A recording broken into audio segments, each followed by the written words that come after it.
মেলাঘরে পৌরসভা এলাকায় সংলগ্ন ইংলিশ মিডিয়াম স্কুলের টিচার রুমে আগুন। ঘটনা বুধবার সকাল 5টা নাগাদ। আগুনের প্রকৃত সূত্র উদ্ঘাটন না হলেও আশঙ্কা করা হচ্ছে দুষ্কৃতীরা আগুন দিয়েছে।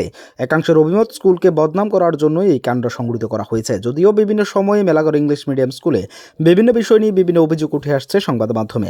এদিকে আশ্চর্যের বিষয় হচ্ছে, স্কুলের চতুর্দিকে বাউন্ডারি থাকা সত্ত্বেও কিভাবে টিচার রুমে অগ্নিসংযোগ ঘটালো। তবে এই অগ্নিসংযোগে টিচার রুমে থাকা বিভিন্ন বই পুস্তক ও প্রয়োজনীয় নথিপত্র পুড়ে ছাই হয়ে যায়। ইংলিশ মিডিয়ামে 3, 4, 5 এই 3টি ক্লাসের পরীক্ষা চলছিল বলে জানা যায়। যতটুকু জানা যায়, এই অগ্নিসংযোগে বিদ্যুতের কোনো সম্পর্ক ছিল না। তবে কি স্কুলকে বদনাম করার জন্য এই অগ্নিসংযোগ? পরবর্তী সময়ে খবর দেওয়া হয় মেলাঘর অগ্নি নির্বাপক দপ্তরকে। তারা সহযোগিতার হাতে বাড়িয়ে দেন এবং আগুন নিয়ন্ত্রণে আসে। তৎক্ষণাৎ ঘটনাস্থলে পৌঁছায় মেলাঘর থানা কর্তৃপক্ষ। ঘটনা প্রত্যক্ষ করেই তদন্ত শুরু করেছে মেলাঘর থানা কর্তৃপক্ষ।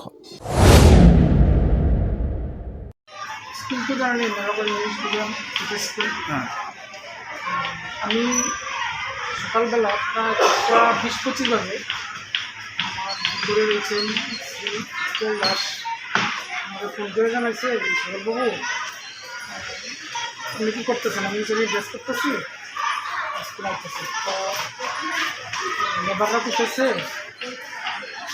রুম থেকে ধোয়া উঠতেছে। আমি কথাটা শোনা মাত্র আমি 5 মিনিটের মধ্যে স্কুল আসবো। আর দেখলাম ঠিকই ধোয়া উঠতেছে। আমি গেট করলাম, খোলার পরেই কর্মী লেবার যে কাজ করতেছে বিল্ডিংয়ে, তারা ঢাকায় আনছি। ঢাকায় আনা তারাই ঢুকছে, আমি ঢোকার সাহস করছি না। ভিতরে সব ধোয়া, জানালা বন্ধ। তারপর তারা জানালা খুলেছে, পরিস্থিতিটা কন্ট্রোল করছে। তারা কি কি ক্ষতি হয়েছে এখানে? এখানে আমি দেখতেছি একটা র্যাক বই ভর্তি, এটা জ্বলতেছে।